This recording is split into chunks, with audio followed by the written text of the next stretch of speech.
कि बिहार के छात्रों का दर्द क्या है। देखिए, छात्रों का सबसे बड़ा दर्द तो यही है कि उनके दर्द के लिए दवा बनने वाला कोई नहीं। तो आज दिलीप कुमार साधारण परिवार का लड़का गांव से चलकर पटना अधिकारी बनने के लिए आया था, और अगर वो बीपीएससी अभ्यर्थी से छात्र नेता दिलीप कुमार बन जाता है तो ये शौक से नहीं बना है, ये मजबूरी में परिस्थिति बस हम बने हैं। और अगर बिहार के कोई नेता छात्रों के मुद्दे को उठाते तो आज दिलीप कुमार को छात्र नेता नहीं बनना पड़ता।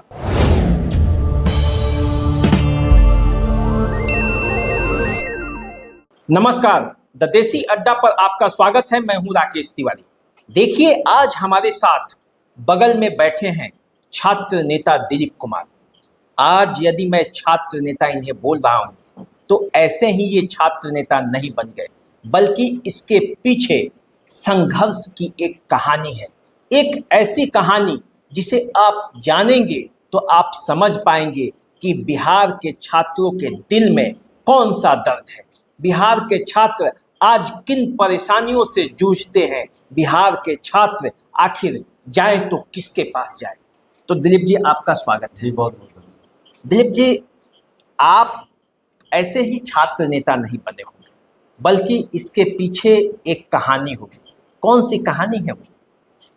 देखिए, कहानी तो बहुत लंबी है और मैंने तो कभी सोचा नहीं था कि मैं कभी छात्र नेता बनूंगा या कभी चाहा भी नहीं था। मेरा जो पारिवारिक बैकग्राउंड है वो भी किसान का, खेती का है। मेरे पिताजी क्लर्क रहे हैं और रिटायर भी कर चुके हैं 2016 में। और मैं तो पटना आया था अधिकारी बनने का सपना लेकर। शुरुआत में जब पटना में आए थे तो मेरे दोस्त लोग थे, इंटर पास करने के बाद मेडिकल की तैयारी कर रहे थे, तो उनका देखा देखी हम भी आए थे कि मेडिकल का तैयारी करेंगे, मेडिकल में हो जाएगा, उसके बाद यूपीएससी बीपीएससी की तैयारी करेंगे। मतलब बचपन से ही ये शौक था कि अधिकारी बनना है, और उसी को लेकर हम पटना आए थे। और बाद में जब मेडिकल का एग्ज़ाम 2-3 बार दिए, उसके बाद हम छोड़ दिए क्योंकि मेरी इच्छा नहीं थी उस क्षेत्र में। और उसके बाद फिर ग्रेजुएशन किए, जूलॉजी ऑनर्स हुआ और ललित नारायण मिथिला विश्वविद्यालय से ही। और हम रहते थे पटना में भी, उस समय भी बीच बीच में अपना घर आना जाना होता था। पटना में ही रहे, 2001 से पटना लगातार हम रहना शुरू कर दिए थे, लॉज में रहे। तो यहाँ लॉज में रहने के बाद बहुत सारी चीज़ें पता चला, क्योंकि दरभंगा जब तक हम थे तो घर से ही कॉलेज, स्कूल हो या कॉलेज हो या कोचिंग हो, कहीं आना जाना घर से ही साइकिल से करते थे। लेकिन जब पहली बार घर से बाहर हम रहे, पटना रहे लॉज में, तब हमें पता चला कि स्टूडेंट्स को क्या क्या तकलीफ लॉज में रहने पे होती है। अच्छा। कैसे लोग रहते हैं एकदम छोटा सा कमरा में, और उसके बाद उसमें भी चौकी एकदम छोटा सा, पैर भी पूरा नहीं पसार सकते हैं। जिस तरह अगर जैसे मुझे खुद दिक्कत होती थी, अगर पूरा पैर पसार के सो रहे हैं तो थोड़ा सा पैर चौकी से बाहर हो जाता था। तो लॉज में जानते हैं कि क्या हालत अभी भी है, उस समय तो और ख़राब थी। अब तो थोड़ा बहुत सुधार भी हुआ है, लेकिन अभी भी दिक्कत है। उसके बाद पीने का पानी नहीं लॉज में सही है, सप्लाई वाटर है, अगर पानी आप 1 महीना 2 महीना जो पी ले नया पटना में आने पे, तो जॉन्डिस होना स्वाभाविक है। मैं भी उससे त्रस्त हुआ था, जॉन्डिस हुआ, 3-4 महीना फिर घर रहना पड़ा। तो ये इस समस्या से अधिकतर स्टूडेंट जूझते रहे हैं। साफ़ सफाई पहले तो बहुत कम रहता था, अब थोड़ा रहता भी है, लेकिन अभी भी दिक्कत है। तो ये सब समस्याएं स्टूडेंट्स का मैंने देखा। और उसके बाद सबसे बड़ी समस्या, जो कैरियर बनाने के लिए लोग आते हैं पटना, और यहाँ देखिए कि लॉज में क्वेश्चन आ जा रहा है एग्जाम से पहले, आंसर तैयार हो रहा है। भाई जो पैसा दे रहा है उसको क्वेश्चन आंसर मिल जा रहा है, बहुत सारा एग्जाम का खुलेआम बोली लग रहा है, इतना पैसा दो सेटिंग हो जाएगा। तो हमें विश्वास नहीं होता था, हमें लगता था कि ये लोग ऐसे मतलब बेवकूफ़ बना रहे हैं स्टूडेंट्स को। लेकिन जब देखे कि रियली में वो क्वेश्चन सब मिल जा रहा है एग्जाम में। तो क्या लॉज में क्वेश्चन मिल जाता है पटना में? बिल्कुल मिल जाता है। अब तो जब व्हाट्सअप जब से आया तब से व्हाट्सअप पे आदान प्रदान हुआ है। जब व्हाट्सअप नहीं था तब तो फेस टू फेस ही लोग लॉज में जाकर क्वेश्चन देते थे, आंसर देते थे। जो पैसा दिया उसको रूम में रख के लटवाया जाता था कहीं। तो लॉज में रहने पे आपको पता चल जाएगा कि इस लॉज का बगल वाला रूम का लड़का गायब है, यहाँ गया है, वो बातचीत होते रहता है। उस समय तो मोबाइल भी नहीं था हम लोग के पास। अच्छा, चलिए इस पर हम आएंगे, लेकिन एक गांव का लड़का जब पटना आता है, जिसका नाम दिलीप कुमार होता है, जी। उसके पहले गांव में आपने जीवन बिताया, तो कैसा रहा? कहाँ के रहने वाले हैं, और दिलीप एक छात्र से कैसे छात्र नेता बन गए? जी, मेरा घर पड़ता है दरभंगा जिला के बहादुरपुर ब्लॉक, बहादुरपुर विधानसभा भी है अभी, तो वही बहादुरपुर ब्लॉक में मोहम्मदपुर गुरगट्टा गांव का नाम हुआ। मेरा घर वहीं है दरभंगा में। और बचपन से ही हमें पढ़ाई लिखाई में ही रुचि रहा। ये अलग बात है कि बचपन में थोड़ा खेती बाड़ी का काम करते थे, जैसे हमारे यहाँ बैल पहले हुआ करता था, अब तो बैल नहीं का ज़माना रहा नहीं, अब तो ट्रैक्टर से खेती होने लगा। तो पहले बैल, गाय, भैंस, तो ये सब का बचपन में खिलाते उलाते भी थे, थोड़ा बहुत काम घर का भी कर देते थे और खेती बाड़ी में भी थोड़ा बहुत मदद करते थे, बाकी घर के और लोग करते थे। लेकिन बचपन से ही पढ़ाई में ही मेरी रुचि रहती थी और घर के लोग भी पढ़ाई में हमें कभी कोई डिस्टर्ब नहीं करते थे। अगर पढ़ रहे हैं तो कोई काम हमें नहीं कहते थे कि ये काम करो वो काम करो। पढ़ाई से फुर्सत मिलने के बाद जब लगता था कि कुछ हमको समय है तो थोड़ा बहुत घर के काम में हाथ बटा देते थे। लेकिन जब से पटना रहने लगे तब तो घर का काम से भी दूर हो गए एक तरह से, और बचपन से पढ़ाई लिखाई में ही रहा। अदर किसी चीज़ में कोई मतलब होता है ना कि बचपन में भी कुछ इधर उधर बदमाशी करना या कुछ भी मारपीट करना, ये सब में कभी कुछ नहीं रहा, सिर्फ पढ़ाई लिखाई से मतलब रहा। और पटना जब आए तो स्टूडेंट सबका जब ये सब चीज़ देखे तो उस समय देख के मर्माहत होते थे। हमारे पास भी कई बार ऑफर आया कि इतना पैसा दीजिए, आपका सेटिंग करा देंगे, क्वेश्चन दे देंगे, नौकरी मिल जाएगा। लेकिन हम इस सब में नहीं रहे कि भाई पैसा देके अगर नौकरी करेंगे तो फिर अंतरात्मा नहीं कबूल करेगा और सही से हम नौकरी नहीं कर पाएंगे। और बचपन से ही था कि अधिकारी बनकर कुछ अपना लोगों की सेवा करे, जनता की सेवा करे और अच्छा काम करे। और जब बीपीएससी की तैयारी करने लगे, दिल्ली जाना चाहते थे यूपीएससी की तैयारी करने के लिए, लेकिन उस समय आर्थिक स्थिति सही नहीं थी तो नहीं जा पाए दिल्ली। लेकिन पटना से ही बीपीएससी का तैयारी शुरू किए। यहाँ यूपीएससी का तो अभी भी उस तरह का है नहीं, कोचिंग पहले भी नहीं था, तो बीपीएससी का ही तैयारी किए।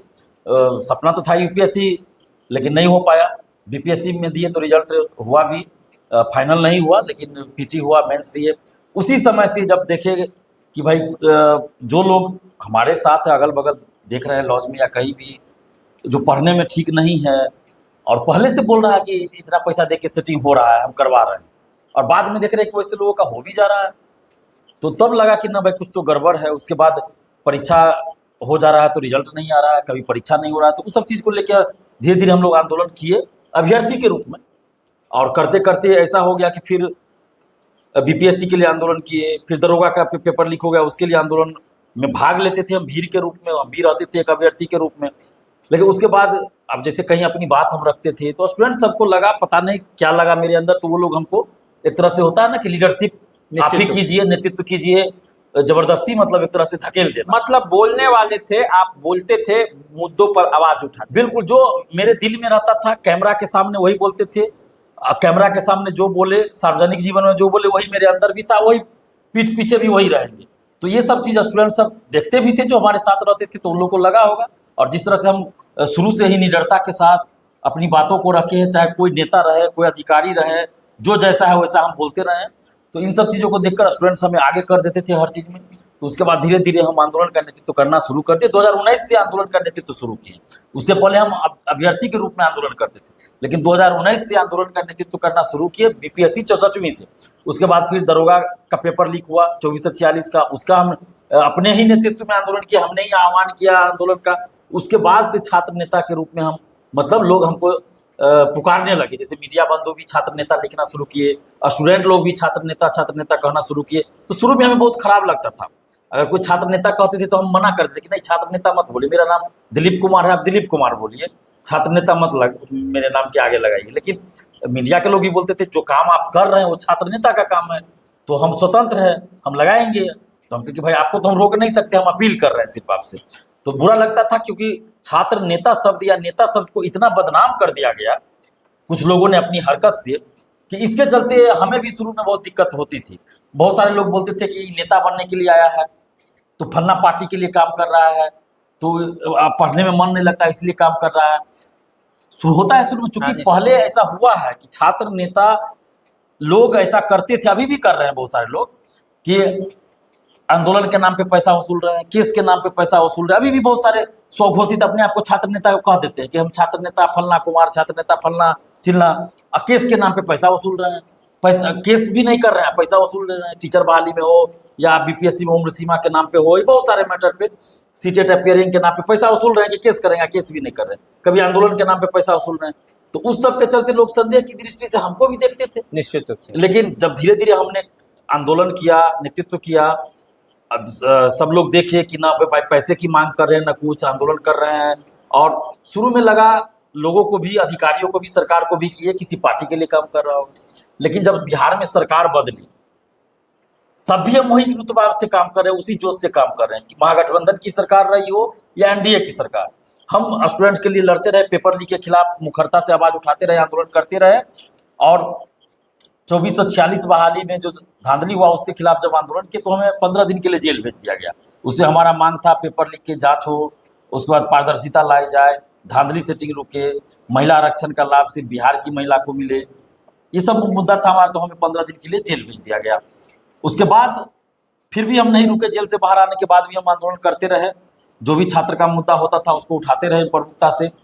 और उसके बाद 67वीं का जब पेपर लीक हुआ तो हमने क्वेश्चन सीएम साहब को भेज दिया, मुख्यमंत्री जी को, नीतीश कुमार जी को ही भेज दिया। उसके बाद से सरकार को भी, आयोग को भी और अधिकारी को भी और स्टूडेंट्स को भी लगा कि नहीं भाई ये निस्वार्थ भाव से निष्पक्षता के साथ काम कर रहे हैं। और उसके बाद सरकार भी बहुत सारी हमारी बातों को मानती रही है। उसके बाद 67वीं का पेपर लीक हुआ तो उसको रद्द किया गया, उसी दिन शाम में रद्द कर दिया गया। उसके बाद CGL 3 BSSC का पेपर लीक हुआ, उसमें भी हमने जब प्रमुखता से आवाज़ उठाई, एक शिफ्ट का सबूत दिया तो उसका रद्द कर दिया गया। हालांकि तीनों शिफ्ट का रद्द होना चाहिए था लेकिन नहीं किया गया, लेकिन एक शिफ्ट का रद्द किया। सिपाही का पिछले साल रद्द हुआ जब पेपर लीक के खिलाफ हम आवाज़ उठाए। अभी TRA 3 का 15 मार्च को देखिए परीक्षा रद्द हुआ, हमने आह्वान किया था आंदोलन का, आंदोलन से एक दिन पहले सरकार बात मान ली। तो ये सब असर हुआ। प्रथम इंटर स्तरीय वैकेंसी आई थी। अच्छा, ये तो आपने पूरा संघर्ष अपना बताया कि कैसे कैसे आपने क्या किया। बिहार के लोग ये जानना चाहते हैं बिहार के छात्रों का असल दर्द क्या है। आपने महसूस किया होगा, उनके बीच रहकर काम करते हैं, कि बिहार के छात्रों का दर्द क्या है। देखिए, छात्रों का सबसे बड़ा दर्द तो यही है कि उनके दर्द के लिए दवा बनने वाला कोई नहीं है। जैसे होता है ना, नेता का काम हुआ है कि भाई जनता की आवाज़ बनना, युवाओं की मुद्दे को उठाना। चुनाव आएगा तो सभी पार्टियां, सभी नेता बोलेंगे कि हम युवाओं के मुद्दों को उठाएंगे, युवा के लिए करेंगे, वो करेंगे। चुनाव खत्म होने के बाद युवा का मुद्दा गायब। तो आज दिलीप कुमार साधारण परिवार का लड़का गांव से चलकर पटना अधिकारी बनने के लिए आया था, और अगर वो BPSC अभ्यर्थी से छात्र नेता दिलीप कुमार बन जाता है तो ये शौक से नहीं बना है, ये मजबूरी में, परिस्थिति बस हम बने हैं। और अगर बिहार के कोई नेता छात्रों के मुद्दे को उठाते तो आज दिलीप कुमार को छात्र नेता नहीं बनना पड़ता। दिलीप कुमार कहीं अधिकारी बनकर सरकार में या सरकार का काम कर रहे हो, बिल्कुल आराम से हम अधिकारी के रूप में आज काम कर रहे होते, सेवा दे रहे होते। लेकिन छात्र नेता बनने पे हमें मजबूर किया भ्रष्ट सिस्टम ने, यहाँ के भ्रष्ट नेताओं ने, भ्रष्ट आयोग ने। जब छात्रों के लिए कोई खड़ा नहीं हुआ, हम लोग सब नेता के पास गए। आप बिहार के जितने बड़े बड़े नेता का आप नाम देखते हैं, उन सब के पास गए, हाथ जोड़कर विनती करते थे कि विधानसभा में मुद्दा उठाइए, मीडिया में बात रखिए, आंदोलन कीजिए। हाँ हाँ करेंगे करेंगे, कुछ नहीं करते थे। तब जाकर हम आगे हुए हैं और आंदोलन करना शुरू किए। और हमारे आंदोलन में शुरू से एक शर्त रहा कि ना तो कोई नेता आएंगे ना कोई शिक्षक आएंगे, क्योंकि इससे पहले जो भी आंदोलन होता था नेता शिक्षक आके आंदोलन को बेच देते थे। इसलिए हमने विशुद्ध रूप से छात्र आंदोलन किया कि जिसमें सिर्फ छात्र रहेंगे, बाकी कोई पॉलिटिकल पार्टी, कोई टीचर, कोई भी अन्य संगठन के लोग नहीं रहेंगे। क्योंकि ये लोग आके राजनीतिक रोटी सेकते हैं, अपना प्रचार करते हैं, अपना चेहरा चमकाते हैं और सरकार से, आयोग से जाके, सेटर से जाके मिल जाएंगे कि अरे ऐसे ही आंदोलन कर रहे थे, चलो ना आगे नहीं करेंगे। पीछे हुआ 1717 दरोगा बहाली आंदोलन में हुआ था, जब नीतीश कुमार जी बोल दिए कि हम जांच करवाएंगे, तब जो लोग आंदोलन का उस समय नेतृत्व कर रहे थे केस करवा दिए कोर्ट में, ताकि मामला लिपापोती हो जाए। तो मुख्यमंत्री जी को तो मिल गया बहाना, सरकार को मिल गया कि भाई मामला कोर्ट में, तो हम क्यों करेंगे कैंसिल या जांच बैठाएंगे, कोर्ट जो आदेश देगा वो होगा। तो उसके बाद से ही हम आंदोलन का नेतृत्व करना शुरू किए। रेलवे निजीकरण के खिलाफ भी हम 25 अक्टूबर 2019 को आंदोलन किए थे। उसके बाद BPSC के लिए आंदोलन किए, BSSC के लिए किए, दरोगा सिपाही सब के लिए आंदोलन लगातार हम करे, शिक्षक अभ्यर्थी के लिए किए।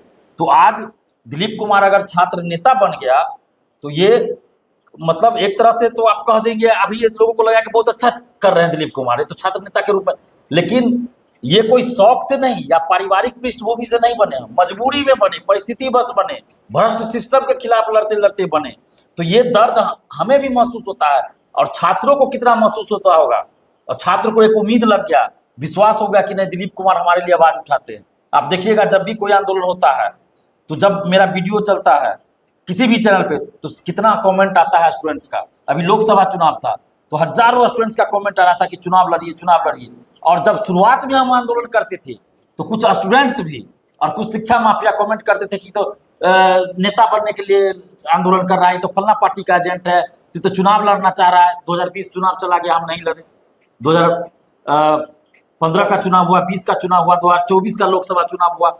अब स्टूडेंट्स खुद बोलते हैं, स्टूडेंट्स ही कमेंट करते हैं कि दिलीप जी चुनाव लड़िए, चुनाव लड़िए, चुनाव लड़िए। तो हम चुनाव लड़ने के लिए, नेता बनने के लिए कभी आंदोलन नहीं किए। हमने खुद अभ्यर्थी के रूप में, एक छात्र के रूप में दर्द महसूस किया, और मुझे लगा कि यही दर्द तो सब स्टूडेंट्स का है। तो कोई लड़ नहीं रहा तो चलो हम लड़ते हैं, और अभ्यर्थी के रूप में शुरुआत किए थे कि इस चीज के खिलाफ, पेपर लीक धांधली सेटिंग के खिलाफ लड़ेंगे, छात्रों के हित के लिए जो भी मुद्दा होगा उस सब के लिए लड़ेंगे, वैकेंसी निकालने के लिए, वैकेंसी को समय पर पूरा करवाने के लिए, यूनिवर्सिटी का सेशन सही करवाने के लिए लड़ेंगे। और लड़ते लड़ते छात्र नेता बन गए। तो आज भी आप देखिए, कोई भी पॉलिटिकल पार्टी के नेता, कोई भी छात्र संगठन जितना बना है, सब पार्टी का, कहाँ कोई लड़ने आ रहा है। अच्छा, तो ये बात बताइए कि जो छात्रों का डिमांड है, क्या चाहिए आपको सरकार से? छात्र क्या, बिहार के छात्र क्या मांगते हैं? देखिए, सबसे बड़ी डिमांड और बड़ा जो दर्द है छात्रों का, कैरियर बनाने के लिए आते हैं लोग, कहीं भी लॉज में, हॉस्टल में पढ़ाई करते हैं घर से बाहर। तो सबसे पहले तो सरकारी नौकरी, जितना सरकारी पद खाली उस पर वैकेंसी निकले, वो समय पे बहाली पूरा हो, न्यायपूर्ण बहाली हो, पारदर्शिता के साथ बहाली पूरी हो, आपको पेपर लीक ना हो, किसी तरह का धांधली सेटिंग, किसी तरह का गड़बड़ी ना हो, पैसा पैरवी पे नौकरी ना हो, यानी निष्पक्ष बहाली हो, न्यायपूर्ण बहाली हो। ये सबसे पहला हमारा डिमांड शुरू से रहा है। सरकारी नौकरी में पारदर्शिता आए, परीक्षा में, जैसे OMR शीट की कार्बन कॉपी, क्वेश्चन बुकलेट परीक्षा के बाद मिले, आंसर की जारी हो परीक्षा के बाद, अब जब रिजल्ट आए तो कट ऑफ सभी का मार्क्स जारी हो, और ये तो होना चाहिए। उसके बाद आप देखिए, यूनिवर्सिटी का सेशन सही हो, यूनिवर्सिटी, स्कूल, कॉलेज सब में पढ़ाई सही से हो, जो जहाँ भी रिक्त पद है वो पद भरे जाएं, और छात्रों को रहने के लिए जो दिक्कत होती है लॉज में, हॉस्टल में, वो व्यवस्था में सुधार किया जाए। पीने का स्वच्छ पानी मिले, रहने की सही व्यवस्था हो, रूम सही हो, गंदगी ना हो, ये लाइब्रेरी की व्यवस्था हो सरकार की तरफ से, हर मोहल्ले में, हर गांव में। और जहां खासकर पटना जैसे राजधानी में हजारों क्या लाखों स्टूडेंट्स रहते हैं, तो यहाँ सरकार अपने तरफ से भी जैसे एक खुदा बख्श लाइब्रेरी है, वहाँ जाके लोग पढ़ाई करते, लेकिन वहाँ बहुत कम संख्या में जा सकते हैं, सीट कम है, जगह कम है। तो उस तरह से सरकार को चाहिए कि कुछ लाइब्रेरी हर मोहल्ला में बड़ा बड़ा लाइब्रेरी बनाए, ताकि स्टूडेंट्स वहाँ जाके आराम से पढ़ाई कर सके। अभी प्राइवेट लाइब्रेरी का बोलबाला हो गया है, जहाँ की सुविधा ज़्यादा नहीं रहता है। और अभी देखिए, दिल्ली में लाइब्रेरी में ही पढ़ते पढ़ते स्टूडेंट्स का स्टूडेंट की मौत हो गई पानी में डूबकर। तो सुरक्षा के साथ खिलवाड़ न हो, पटना हो, दिल्ली हो, कोटा हो, स्टूडेंट की सुरक्षा के साथ खिलवाड़ न हो, चाहे कोचिंग हो, लॉज हो, हॉस्टल हो, कहीं भी हो, चाहे वो सरकारी हो या प्राइवेट हो, सब जगह सुरक्षा का व्यवस्था किया जाए। जैसे पटना यूनिवर्सिटी का हॉस्टल आप देखिएगा, कब छत गिर जाएगा कोई ठिकाना नहीं है, पीने का स्वच्छ पानी का व्यवस्था नहीं, शौचालय सही से नहीं है। पटना यूनिवर्सिटी के मैं हॉस्टल की बात कर रहा हूँ, सरकारी हॉस्टल है, तो वो सब तो सही करना पड़ेगा ना। अच्छा, ये बताइए कि मान लीजिए कि सारी व्यवस्था तो होगी, लेकिन बिहार से छात्रों का पलायन दूसरे स्टेट में भी होता है। जैसे सबसे ज़्यादा आप देखेंगे कि IAS यहाँ से जाते हैं, इंजीनियर भी बनते हैं, डॉक्टर भी बन जाते हैं, लेकिन पढ़ाई करने के लिए उन्हें कोटा जाना पड़ता है, पढ़ाई करने के लिए उन्हें दिल्ली जाना पड़ता है। वही दर्द दिलीप के भी दिल में है कि आपने पटना में रह के IAS की तैयारी नहीं कर सकते बढ़िया से, कोई कोचिंग सुविधा यहाँ से नहीं है। वैसे तो पढ़ने वाले गांव में भी पढ़ के बन जाते हैं, वो अलग बात है, लेकिन सुविधा के नाम पर नहीं है। तो क्या आप इसके लिए किसको दोषी मानते हैं? देखिए, इसके लिए तो सबसे बड़ा दोषी सरकार है, और उसके बाद जो भी पॉलिटिकल पार्टी है वो है, नेता है, चाहे सत्ता पक्ष के हों या विपक्ष के हों, क्योंकि ये लोग यहाँ इस तरह का माहौल नहीं बना रहे हैं। अगर यहाँ सुरक्षा का माहौल पूरा रहे, व्यवस्था दी जाए, तो यहीं के टीचर तो दिल्ली में पढ़ा रहे हैं, यहीं के टीचर कोटा में फेमस जितने टीचर है देखिएगा बिहार के ही हैं, स्टूडेंट्स भी बिहारी, टीचर भी वहाँ बिहारी, कई कोचिंग संचालक भी बिहारी, लेकिन बिहार में नहीं पढ़ सकते, न पढ़ा सकते, वहाँ जाके पढ़ रहे हैं, पढ़ा रहे हैं, और इकोनॉमी वहाँ का सही हो रहा है, पैसा तो वहाँ खर्च जाके हम लोग कर रहे हैं ना। बिहार के स्टूडेंट कोटा दिल्ली में जाके पैसा खर्च कर रहे हैं, तो वहाँ के लोगों को फायदा हो रहा है। अगर पटना में कोचिंग होता है IAS का, उस तरह का, नीट का, तो यहाँ पैसा लगाते लोग, यहाँ का पैसा यहाँ इस्तेमाल होता, तो यहाँ के लोगों को बेनिफिट मिलता, यहाँ का इकोनॉमी अच्छा होता। तो इसमें सरकार को पहल करनी चाहिए, और एक कोचिंग के लिए एक जगह तय करनी चाहिए जहाँ सारी व्यवस्था हो, कैंपस उसका बहुत बड़ा हो, जहाँ कोई दिक्कत ना हो, आवागमन की सुविधा हो, मतलब आप देख लीजिए वैसा जगह जहाँ भी सरकार को मिले पटना में, पटना राजधानी से थोड़ा दूर ही हो तो क्या दिक्कत है, कोचिंग विलेज आप बना सकते हैं। और ये इस बात पे चर्चा हुई थी बहुत पहले, लेकिन फिर क्या हुआ, बात ठंडे बस्ते में चला गया कि कोचिंग विलेज बनेगा पटना में। आप चाहिए तो इधर सगुना मोड़ तरफ या जहाँ भी हो, बाईपास तरफ, उधर आप जहाँ भी सरकार को लगे उस तरह का जगह मिले वहाँ आप कोचिंग विलेज बना सकते हैं, जहाँ की हर तरह की कोचिंग की व्यवस्था एक जगह रहे। वहीं पे अगल बगल बड़ा बड़ा लॉज बन जाए, हॉस्टल बन जाए, तो स्टूडेंट्स को भी सुविधा होगी। और ये जो मुसल्लपुर हाट विकना पहाड़ी में जो मारामारी हो रहा है, जहाँ मतलब एक बिल्डिंग में सटा हुआ दूसरा बिल्डिंग 2.5 इंच का दीवार जोड़ दिया जाता है, लॉज में, हॉस्टल में, लाइब्रेरी में और यहाँ तक कि कोचिंग में। आप सोचिए 2.5 इंच का दीवार जुड़ा हुआ है, भूकंप अगर उस तरह का आ जाएगा पटना में तो हजारों स्टूडेंट्स की मौत हो जाएगी, भाग भी नहीं पाएंगे, वो कोचिंग में रहेंगे, कोचिंग में ही उनकी मौत हो जाएगी। जिस तरह से सुरक्षा की व्यवस्था नहीं है, तो सरकार को इसमें चाहिए कि कोचिंग के लिए स्पेशली एक जगह तय करे और वहाँ पे सारी व्यवस्था दे, शिक्षकों को भी व्यवस्था वैसी व्यवस्था दे, स्टूडेंट्स को व्यवस्था दे, सुरक्षा की व्यवस्था दे, यातायात की व्यवस्था रहे, ताकि बाहर जो टीचर जाना पड़ता है मजबूरी में वो पटना में ही पढ़ाएंगे। पहले आप देख लीजिए तो 2003, 4, 5 में और उससे पहले पटना मेडिकल और इंजीनियरिंग कोचिंग का हब हुआ करता था। मेडिकल के लिए सबसे ज्यादा स्टूडेंट पटना में होते थे तैयारी करने के लिए, और आज देखिए मेडिकल का स्टूडेंट आपको पटना में मिलेंगे नहीं, कोटा सब जा रहे हैं, गांव से ही डायरेक्ट कोटा जा रहे हैं। तो कहीं ना कहीं उसके पीछे तो सरकार की लापरवाही, अव्यवस्था रही है ना। तो इसके लिए तो सभी नेता जिम्मेवार है, क्योंकि सभी नेता उनकी पार्टी सरकार में रही है। तो ये दिलीप जी थे जिन्होंने छात्रों के दर्द को आपके सामने रखा, पूरा मामला रखा, बिहार के छात्रों का भविष्य जो है वो किस तरह अंधकारमय है, सरकार उस पर क्या कर रही है, और दिलीप जी ने किस तरह से अपने लिए और अपने छात्रों के लिए आवाज़ उठाया। उस आवाज़ को कितना मुकाम मिलेगा और क्या होगा ये तो आने वाले समय में पता चलेगा। लेकिन दिलीप जी अभी भी लगे हुए हैं छात्रों की आवाज़ बनने के लिए। एक गांव से चलकर आया हुआ नौजवान जो अधिकारी बनने आता है, छात्र नेता बन जाता है, तो इसे कहीं ना कहीं सिस्टम का ही दोष माना जाएगा। तो चलिए आप हमारे साथ बने रहिए, देखते रहिए द देसी अड्डा। चैनल को सब्सक्राइब कर लीजिए, फेसबुक इंस्टाग्राम पे फॉलो कीजिए और अपना विचार भी दीजिए कि शिक्षा व्यवस्था में क्या सुधार होना चाहिए। दिलीप जी ने जो मांग उठाया है छात्रों के लिए या जो दर्द अपना बताया है वो दर्द कहाँ तक जायज है, और यदि आप छात्र हैं और आप भी उस दर्द से गुजर रहे हैं तो अपना कमेंट देकर हमें बताएं। हम आपकी आवाज़ बनते रहेंगे और आपकी बातों को सरकार तक पहुंचाते रहेंगे। नमस्कार।